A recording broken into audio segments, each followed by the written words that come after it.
देखो, एक बहुत ही डरावनी सच्चाई है जो हम सबको समझनी चाहिए, और वो ये है कि पृथ्वी हमेशा सेफ नहीं रहेगी। 6.6 करोड़ साल पहले एक एस्टेरॉयड ने पूरी की पूरी डायनासोर स्पीशीज को खत्म कर दिया था, सिर्फ एक टक्कर में। अब सोचो, अगर ऐसा कुछ आज हो गया तो पूरी इंसानी सभ्यता एक झटके में खत्म हो जाएगी। और इसीलिए दुनिया के सबसे बड़े साइंटिस्ट्स और विजनरीज कह रहे हैं कि इंसानों को मल्टी प्लैनेटरी स्पीशीज बनना होगा, यानी कि एक से ज्यादा ग्रहों पर रहना होगा, वरना हमारा भविष्य बहुत ही रिस्की है। अब यहाँ पर एक बहुत ही इंटरेस्टिंग क्वेश्चन आता है कि अगर हमें दूसरे ग्रह पर जाना ही है तो मार्स ही क्यों? देखो, हमारे सोलर सिस्टम में 8 प्लैनेट्स हैं, और इनमें से ज्यादातर या तो बहुत ज्यादा गर्म हैं या बहुत ज्यादा ठंडे हैं, या फिर इनके पास सॉलिड सरफेस ही नहीं है, जैसे जुपिटर और सैटर्न जो कि गैस जायंट्स हैं। अब वीनस को देखो, जो हमारा सबसे करीबी पड़ोसी है, तो वहां का टेम्परेचर 450 डिग्री सेल्सियस है, जो कि इतना गर्म है कि लेड भी पिघल जाए, और एटमॉस्फेयर में सल्फ्यूरिक एसिड के बादल हैं जो किसी भी चीज को डिसॉल्व कर देंगे। तो बेसिकली वीनस पर जाना मतलब इंस्टेंट डेथ है। अब मार्स की बात करें तो ये हमारी पृथ्वी से बहुत सारी चीजों में मिलता जुलता है। मार्स पर एक दिन 24 घंटे 37 मिनट का होता है, जो ऑलमोस्ट पृथ्वी जैसा ही है। वहां पर सीजन्स भी आते हैं जैसे यहाँ आते हैं। मार्स की सरफेस सॉलिड है जिस पर हम चल सकते हैं और बिल्डिंग्स बना सकते हैं। वहां पर पानी भी है बर्फ के रूप में पोल्स पर और जमीन के अंदर। और सबसे इंपॉर्टेंट बात यह है कि मार्स हमसे रिलेटिवली पास भी है, करीब 22.5 करोड़ किलोमीटर की दूरी पर एवरेज में। मगर अब यहाँ पर असली चैलेंज शुरू होता है, और वो ये है कि मार्स पर पहुंचना और वहां सरवाइव करना बिल्कुल भी आसान नहीं है। देखो, पृथ्वी से मार्स तक जाने में रॉकेट को करीब 7 से 9 महीने लग जाते हैं, क्योंकि दोनों प्लैनेट्स अपनी अलग अलग ऑर्बिट्स में सन के चारों तरफ घूम रहे हैं, और हमें एक स्पेसिफिक विंडो में लॉन्च करना पड़ता है जो हर 26 महीने में एक बार आती है। इसका मतलब ये है कि अगर कोई मिशन मार्स के लिए निकला और कुछ गलत हो गया तो वापस आने का ऑप्शन नहीं है तुरंत, आपको वहीं रहना पड़ेगा मंथ्स तक। और यही रीजन है कि मार्स मिशन को वन वे टिकट भी बुलाते हैं कुछ लोग। अब जरा इमेजिन करो कि आप मार्स पर पहुंच गए और स्पेसशिप का डोर खोला और बाहर की दुनिया देखी। सबसे पहले आपको एक लाल रंग का डेजर्ट दिखेगा जो चारों तरफ फैला हुआ है। मार्स को रेड प्लैनेट इसीलिए बुलाते हैं क्योंकि वहां की सॉइल में आयरन ऑक्साइड है, जिसे हम रस्ट भी कहते हैं, और यही उसे लाल रंग देता है। आसमान की तरफ देखोगे तो वो भी अजीब सा पिंकिश ब्राउन दिखेगा, पृथ्वी जैसा नीला नहीं। अब यहाँ पर पहला बड़ा प्रॉब्लम आता है कि मार्स का एटमॉस्फेयर बहुत ही थिन है। कितना थिन है ये समझो कि पृथ्वी के एटमॉस्फेयर का सिर्फ 1% है मार्स का एटमॉस्फेयर, और जो थोड़ा बहुत एटमॉस्फेयर है वो 95% कार्बन डाइऑक्साइड से बना है, जो हमारे लिए पॉइजनस है। मतलब अगर आपने स्पेस सूट उतारी तो आप सिर्फ 15 सेकेंड्स में बेहोश हो जाओगे और 2 मिनट में आपकी डेथ हो जाएगी। तो बेसिकली मार्स पर बिना स्पेशल इक्विपमेंट के 1 मिनट भी सर्वाइव करना इम्पॉसिबल है। टेम्परेचर की बात करें तो मार्स पर एवरेज टेम्परेचर -60 डिग्री सेल्सियस है। ये इतना ठंडा है कि अंटार्कटिका भी इसके सामने गर्म लगे, और कभी कभी तो टेम्परेचर -125 डिग्री सेल्सियस तक गिर जाता है, जो इतना एक्सट्रीम कोल्ड है कि आपका खून भी जम जाए। अब रेडिएशन का इशू भी है जो बहुत सीरियस है। देखो, पृथ्वी पर हमारे पास एक मैग्नेटिक फील्ड है जो सन से आने वाली हार्मफुल रेडिएशन को ब्लॉक कर देती है, मगर मार्स के पास ये मैग्नेटिक फील्ड नहीं है, और इसीलिए वहां पर कॉस्मिक रेडिएशन और सोलर रेडिएशन डायरेक्टली सरफेस पर आती है। 1 साल मार्स पर रहने से आपको उतनी रेडिएशन मिलेगी जितनी पृथ्वी पर 8 साल में मिलती है, और ये रेडिएशन कैंसर का रिस्क बहुत ज्यादा बढ़ा देती है। तो बेसिकली मार्स एक हॉस्टाइल एनवायरनमेंट है जो हर तरीके से आपको मारने की कोशिश करेगा। अब सवाल यह है कि अगर मार्स इतना डेंजरस है तो फिर हम वहां जाना चाहते क्यों हैं और जाएंगे कैसे? देखो, करंटली दुनिया की सबसे एम्बिशियस कंपनी जो मार्स पर जाने की तैयारी कर रही है वो है स्पेसएक्स, जिसके फाउंडर एलॉन मस्क हैं। एलॉन मस्क ने बिल्कुल क्लियरली कहा है कि उनका अल्टीमेट गोल मार्स पर एक सेल्फ सस्टेनिंग सिटी बनाना है जिसमें 10 लाख लोग रह सकें। अब ये सुनने में बहुत क्रेजी लगता है, लेकिन जब आप देखोगे कि स्पेसएक्स क्या बना रही है तो आपको लगेगा कि ये सपना पूरा हो सकता है। स्पेसएक्स ने स्टारशिप नाम का एक रॉकेट बनाया है जो अब तक का सबसे पावरफुल और सबसे बड़ा रॉकेट है। ये रॉकेट 100 से 150 मेट्रिक टन का पेलोड मार्स तक ले जा सकता है, और सबसे इंपॉर्टेंट बात यह है कि ये फुली रीयूजेबल है।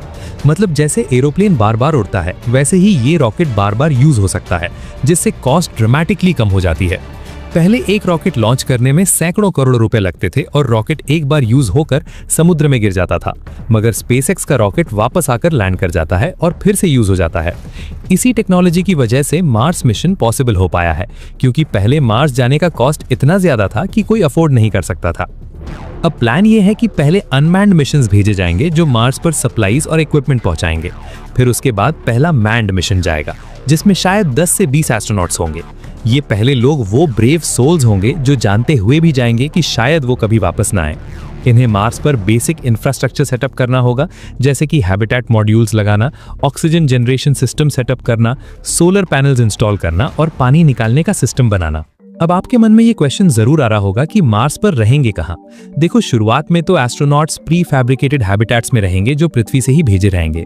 ये बेसिकली बड़े बड़े प्रेशराइज्ड पॉड्स होंगे जिनके अंदर कंट्रोल्ड एनवायरनमेंट होगा, टेम्परेचर रेगुलेट होगा, ऑक्सीजन सप्लाई होगी और रेडिएशन प्रोटेक्शन होगी। मगर ये लॉन्ग टर्म सोल्यूशन नहीं है, क्योंकि इतना सारा मटेरियल पृथ्वी से भेजना बहुत एक्सपेंसिव है। इसीलिए साइंटिस्ट्स एक बहुत ही क्लेवर आइडिया पर काम कर रहे हैं, जिसे इन सीटू रिसोर्स यूटिलाइजेशन कहते हैं। मतलब मार्स पर जो रिसोर्सेज अवेलेबल हैं उन्हीं से कंस्ट्रक्शन करना। और सबसे बेस्ट ऑप्शन क्या है? ये है कि मार्स की जमीन के अंदर बसना। जी हाँ, अंडरग्राउंड हैबिटेट्स बनाना जो रेडिएशन से भी बचाएंगे और टेम्परेचर भी स्टेबल रखेंगे। मार्स की सरफेस से कुछ मीटर्स नीचे जाते ही रेडिएशन की प्रॉब्लम सॉल्व हो जाती है, क्योंकि सॉइल रेडिएशन को एब्जॉर्ब कर लेती है। प्लस अंडरग्राउंड टेम्परेचर भी ज्यादा स्टेबल रहता है। अब एक और फैसिनेटिंग कॉन्सेप्ट है जिसे 3D प्रिंटिंग से कंस्ट्रक्शन कहते हैं। आइडिया ये है कि हम मार्स पर बड़े बड़े 3D प्रिंटर्स भेजेंगे जो मार्स की सॉइल को यूज करके बिल्डिंग्स प्रिंट कर देंगे। मार्स की सॉइल में आयरन और अदर मिनरल्स हैं जो कंस्ट्रक्शन मटेरियल की तरह यूज हो सकते हैं। रोबोट्स पहले से जाकर ये सारा काम कर देंगे और जब ह्यूमंस पहुंचेंगे तो उनके लिए बेसिक इंफ्रास्ट्रक्चर रेडी होगा। अब सबसे क्रिटिकल क्वेश्चन आता है कि मार्स पर पानी कहां से आएगा? देखो, पानी के बिना कुछ भी पॉसिबल नहीं है। पीने के लिए पानी चाहिए, खेती के लिए पानी चाहिए, ऑक्सीजन बनाने के लिए भी पानी चाहिए, क्योंकि पानी से इलेक्ट्रोलिसिस करके ऑक्सीजन निकाली जा सकती है और रॉकेट फ्यूल भी पानी से बन सकता है। अब गुड न्यूज ये है कि मार्स पर पानी है और काफी अमाउंट में है। मार्स के पोल्स पर बर्फ की लेयर्स हैं जो मिलियंस ऑफ क्यूबिक किलोमीटर्स पानी होल्ड करती हैं। प्लस मार्स की सब सरफेस में भी बर्फ है, जमीन के कुछ मीटर्स नीचे। तो बेसिकली पानी की कमी नहीं है, बस उसे एक्सट्रैक्ट करने की टेक्नोलॉजी चाहिए। नासा और स्पेसएक्स दोनों वाटर एक्सट्रैक्शन पर काम कर रहे हैं। प्लान ये है कि ड्रिल से जमीन खोदी जाएगी और बर्फ को गर्म करके पानी में कन्वर्ट किया जाएगा। ये पानी फिर प्यूरिफाई होगा और यूज के लिए रेडी होगा। और एक बार पानी मिल गया तो बहुत सारी प्रॉब्लम सॉल्व हो जाती हैं। अब खाने की बात करें, मार्स पर मैकडॉनल्ड्स तो नहीं है, तो खाना कहां से आएगा?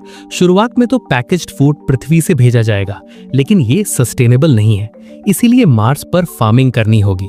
अब मार्स की सॉइल में कुछ केमिकल्स हैं जो प्लांट्स के लिए टॉक्सिक हैं, जैसे परक्लोरेट्स। इसीलिए डायरेक्टली मार्स की सॉइल में खेती नहीं हो सकती। मगर साइंटिस्ट्स ने हाइड्रोपोनिक्स और एरोपोनिक्स जैसे टेक्निक्स डेवलप किए हैं जिनमें सॉइल की जरूरत ही नहीं होती। प्लांट्स को न्यूट्रिएंट रिच वाटर में ग्रो किया जाता है कंट्रोल्ड एनवायरनमेंट में। एलईडी लाइट से आर्टिफिशियल सनलाइट दी जाती है और टेम्परेचर कंट्रोल रखा जाता है। इस तरीके से मार्स पर भी वेजिटेबल्स और फ्रूट्स उगाए जा सकते हैं। एक्चुअली नासा ने ऑलरेडी इंटरनेशनल स्पेस स्टेशन पर सक्सेसफुली लेटिस और अदर वेजिटेबल्स उगाए हैं, तो ये टेक्नोलॉजी प्रूवन है और मार्स पर भी काम करेगी। इमेजिन करो, एक डोम के अंदर हरे भरे प्लांट्स उग रहे हैं और बाहर लाल रंगी डेजर्ट है। ये सीन कितना सररियल होगा। अब एक बहुत ही एम्बिशियस और लॉन्ग टर्म प्लान की बात करते हैं जिसे टेराफॉर्मिंग कहते हैं। टेराफॉर्मिंग का मतलब है किसी प्लैनेट को पृथ्वी जैसा बनाना।